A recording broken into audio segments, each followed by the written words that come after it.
Hello and welcome to Regional Counsel, presented to you by the Singapore Academy of Law. My name is Nicole and I am your host for today. Regional Counsel is a series of short video podcasts on legal content catered to in-house counsel who are new to ASEAN regional work. This series is not meant to be a deep dive, but to equip in-house counsel with tips and tricks from experts to navigate the challenges faced when dealing with jurisdictional specific quirks. In today's episode, we will be delving into Indonesia law with an expert, Associate Professor Gary Bell of the National University of Singapore. Hello, Professor Bell. Thank you for joining us today from Canada. Perhaps we can move on to also the formalities in contract. Would you say there's anything that you would like to highlight to in-house counsel? Perhaps a language requirement or stamp duty, something that is particular to Indonesia. Yes. Generally, the first thing to say is that generally, most contracts don't have a formality, right? So you could have an oral contract. I don't advise in favor of that. I think contracts should be written, but most contracts don't have a writing requirement, but some do. And some have a requirement of a writing, but some have a requirement of a notarial deed, which is unknown in the common law. You have to be quite the notary in Indonesia or civil law countries is nothing like a notary public in common law. It's not the same institution at all. The notary is a lawyer, and he or she, and it's often she, actually, a lot of the notaries are A women. female. Okay. The notary will be one notary for both parties. So, and it cannot be one notary on each side. You cannot have that. The notary is the person who makes sure that both parties understand the agreement and sign it. And he will give you, or she will give you, he will make a notarial deed, which he will keep in his records, right? You will never have the original in your possession. What he will give you will be a copy, and he will say it has been signed. The copy you have will have the seal of notary, but will not have the signature, because the signature are in the original. So what kind of things have to be in notarial deed? I mentioned already gifts have to be in that form. Incorporation of a company must be notarial This is deed. important to note. Land transaction must be notarial deed. And there are quite a few other things, but I'm not going to go over that. But these are the main ones that corporate counsel should be Alive too. aware of. Land transaction and incorporation of companies. These are quite important. So that's a requirement of form that is unusual. Some other contracts, and in the civil code, you've got a general law of contract, and then you've got what we call a special contract or nominate contract of sale, contract of lease. So there will be a chapter in the code on each of those contracts, and these are the default provision. For example, it's a bit like the Sale of Goods Act, right? I'll give you an example from the law of sale. I sell you this thing for this price, but we never say anything in the contract on who picked it. Do you pick it up or do I deliver to you? We didn't say, right? Didn't say FOB or CIF, we didn't say anything. We go to the code. The code says, unless the parties say otherwise, the buyer must pick it up. So that's a default, right? So you go to your contract, and for example, settlement out of court, right? If you have a settlement out of court, you go to the rules on settlement of court, and it says it has to be in writing. Settlement out of court have to be in writing, right? So there's a few contracts like that have to be in writing. Very few of those, but there are some. Now another requirement, which is led to a lot of confusion. There is a law that requires any contract with an Indonesian party to be in the Indonesian language. Yes. And there was, I'll give you the latest, right, from 2 years ago. But before that, there was a decision. It took a while. The government was supposed to make regulations. It never made regulations. So we didn't know what it meant. Does it mean that if it's not in Indonesian, the contract is invalid? Or is there a penalty or a fine to pay? What is the consequence? The Supreme Court decided that the contract is invalid. So for many years, if the contract was not in Indonesian, it was valid. Then the government made a regulation saying, If you do it bilingual, because you were allowed to do it bilingual, you can also decide which language will prevail in case of contradiction between the two. But it still didn't solve the issue of what happens if it's only in English or only in French, right? And then the Supreme Court, almost 2 years ago, I think, came up not with a decision, but with a circular, basically, a regulation, a circular or regulation of the court, but saying actually it's not invalid. It's invalid only if it was done in one language only in bad faith, whatever that okay. means, because that came from we don't know, but it's a good thing. Don't get me wrong, but again, it shows that it should not have been done by the court. It should have been clarified in regulation by the government. Or if it had to be done by the court, why didn't they do it in the case that decided earlier and they decided the other way around? And now they change their mind without having a case in front of them, without hearing the parties. Anyway, so this shows you a little bit what I would call a bit of a dysfunction of the system. But the result is that everybody now agrees it's valid. I see. Right? Okay. So that's a good relief for everyone. But I would still say, do make sure you have an Indonesian version because we never know. Right? Yeah, that's the most prudent approach. I think the takeaway here is that, things could change. I mean, the Supreme Court issuing a circular is something out of the norm. I think the advice or the recommendation would be for parties who want to execute a contract to have it one in the Indonesian language, just to avoid doubt and, all the pain that can ensue from that. And the enforceability, of Yes. course, which will be the most important thing for council to realize. That's right. Yep. Thank you so much for sharing that, Professor Bell. Could you also expand on the differences, for example, between the civil law tradition and common law tradition? I know you mentioned a bit about offers and acceptance. Is there anything on, for example, maybe specific performance that could be differently interpreted? Yes, there are quite a few things. First of all, there are sometimes what I tell you about the civil law, you can actually change in your contract. And I should have mentioned the parole evidence rule I mentioned, right? Yeah. You can look at everything. People put an entire agreement clause in their contract that says this contract has everything and nothing in it was represented or said earlier can be taken into account. So it's kind of a contractual parole evidence rule, if you wish, right? Okay.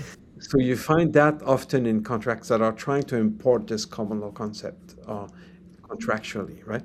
One of the thing the reason I thought about that is because another thing is that the civil code says that you have to put the defaulting party in default, and that's a very French-Dutch way of approaching things. And there's again another circular from the 50s by the Supreme Court that said you don't need to do that really, but actually you still do because that's what all the Indonesian firms will do. Basically, in a common law, if you have a party that doesn't perform on time, you can sue them right away, right? And interest would start running from that date. In civil law, it's not that simple because civil law is kind to the debtor, right? And it's maybe forgot, right? So what you have to do is send them a letter asking for them to perform and giving them extra time of a reasonable period of time for them to perform. And only then can you sue them. If you sue them earlier and you didn't give them a notice and they perform 3 days after you sued them, you won't get damages and you can get a court order to pay costs. Now, costs in Indonesia are very low, but anyway, Yeah. the cost will be Extra on you. hassle. You forgot. That's right. You did not actually send a default notice, but you can avoid all of this, the requirement for sending a notice, by putting in the contract that the parties will be in default without notice. Okay. Yeah, that's one key tip to remember. Yes. If you put that, and most commercial contracts will have that, that avoids the requirement of putting default. But if you go to the Indonesian lawyer and say, well, I have this thing, why don't we say, let's put them in default. It's safer. The courts will like it better. But it's important to put in the contract itself that you don't need to do it, but it kind of shows that you're very nice by reminding them. Yeah. Try to be nice. That's one of the messages I have to say about don't be so harsh on the defaulting party. Okay. The other thing is penalty clause. Yeah, penalty clause, that's That's important. another thing that is very different. As you know, in common law, you can have liquidated damages, but That's you right. cannot have penalty clause, Yes. right? So the liquidated damages must be, as you know, a fair estimate of Yes. the damage. Yeah. It might not be exactly what the damages, but it must be Yeah, fair. like a genuine pre-estimate of losses. That's a common law That's position. right. That's right. That's right. In civil law, you can have a penalty, right? Now, the penalty clause, the article of the code on penalty is not very clear, so you have to look at the interpretation by the law courts. What it says that the penalty clause cannot be on top of damages unless it's meant to be on top of damages, Okay. So it has to right? be very specific. Unless it's meant for the delay in performance, right? So you can have your damages plus a penalty for the delay in performance. And that's enforceable. Now, of course, the penalty must also not be against good faith, right? Yes, subject to that. Yeah, it must not be excessive. In France, actually, for a long time, they were, it took legislation to authorize the judge to reduce the penalty, right? But in Indonesia, they could use good faith to say this is excessive, right? Like, you sell me a car, and if you don't deliver on time, you owe me $60 million. That's ridiculous, right? But but if you have to give me a discount of 25%, that might be okay, right? Depending on circumstances. So you have to be mindful of that, and maybe that could be useful to you. If you want the contractor to actually perform on time, you might wish to use a penalty clause. The other thing is entitlement to specific performance. Now, in the common law contract, you're not entitled to specific performance except in very rare equitable cases. You know, it was a Picasso, there's no market like that, I can't buy it, right? So that's just a unique thing, please give it back to me, right? But outside of that, you basically have to ask for damages. That's the only legal remedy you have is damages. In the civil law, the aggrieved party has a choice between asking for damages or asking for specific performance. So that sounds like scary to some extent, right? Because specific performance is like very demanding. But at the same time, it's not exactly the same as specific performance in the common law. Let me explain. And most people choose damages anyway, right?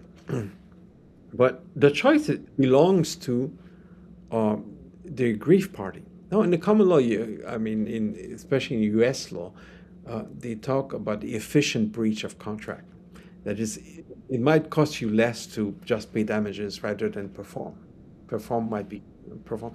In the civil law, we see that like as awful behavior. Okay. You promise something. Yep. Yes, market goes up and down, but that's the risk, Yes, right? that's the risk. So now, why do you put back the burden on me to go back on the market and try to repair what is your fault, really, not Yes. performing, right?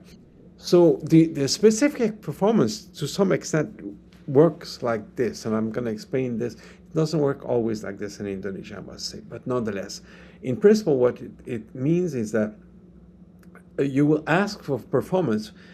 You remember this notice of putting in default, right? Yes, notice in default. You Yes. will send a notice and you'll say, I notice that you haven't performed. I'm giving you a week to perform. If you don't perform by that time, you will be in default. And I'm putting you on notice that if you don't perform by that time, I will have it performed by somebody else at this price, I see. That's like a which might grace be higher period, than. right? It's like a grace period with Yes, some specific, deadlines and yes. requirements. That's right. But I found someone to perform in your, so it's performance by substitution, right? So I'll have it performed by somebody else. I'll substitute the performance, but I'm asking for performance. I still want performance. I don't want the money and I put it in my bank account. No, I want the performance. But somebody else will do it.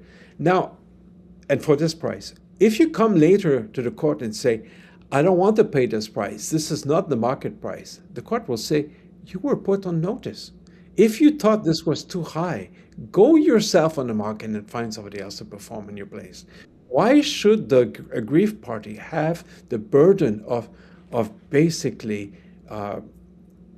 making sure that you pay as little as possible? That's your job. right?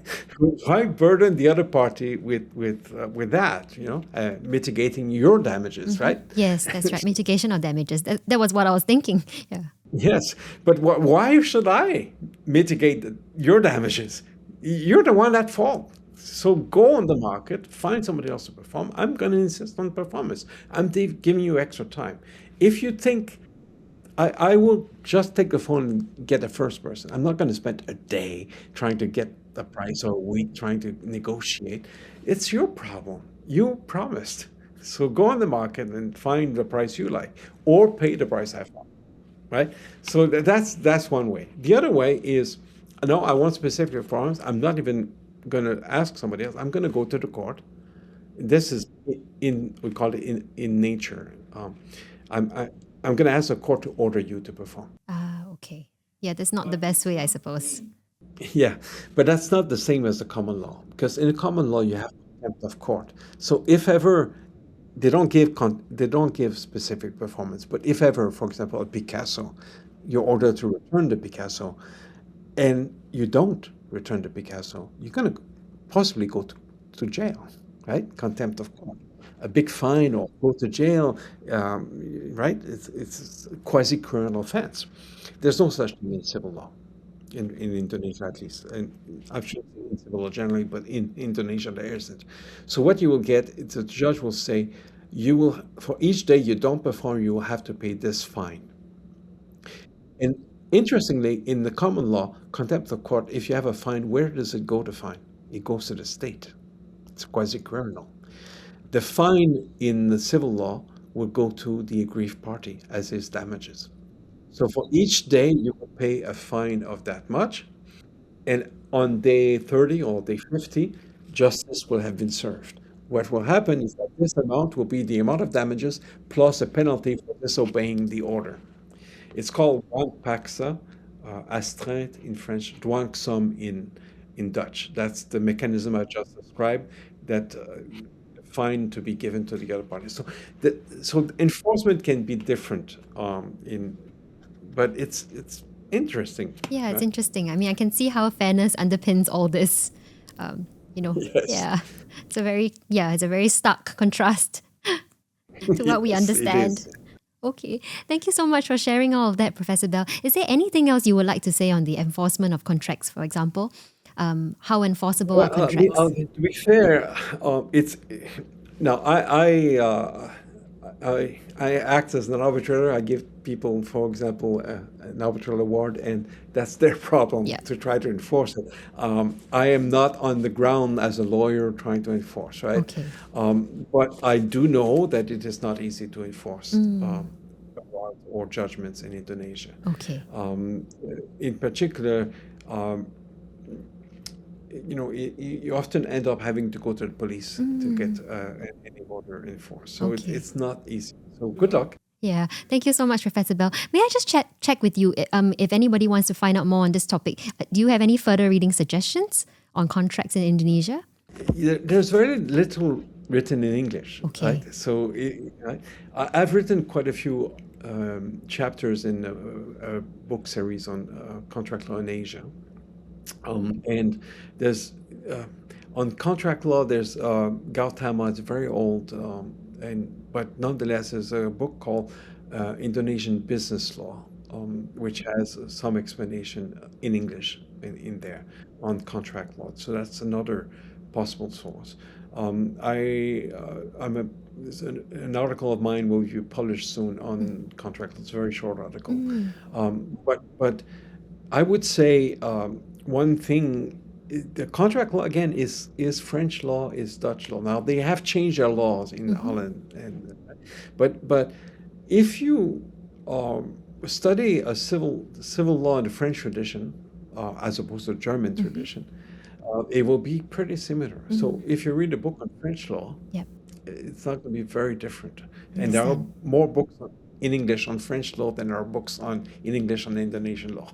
Okay. But I'm on sabbatical next semester, and I hope to finish my book on Indonesian contract law. So Okay. Thank you so I much. can that time. Okay. We look forward to that.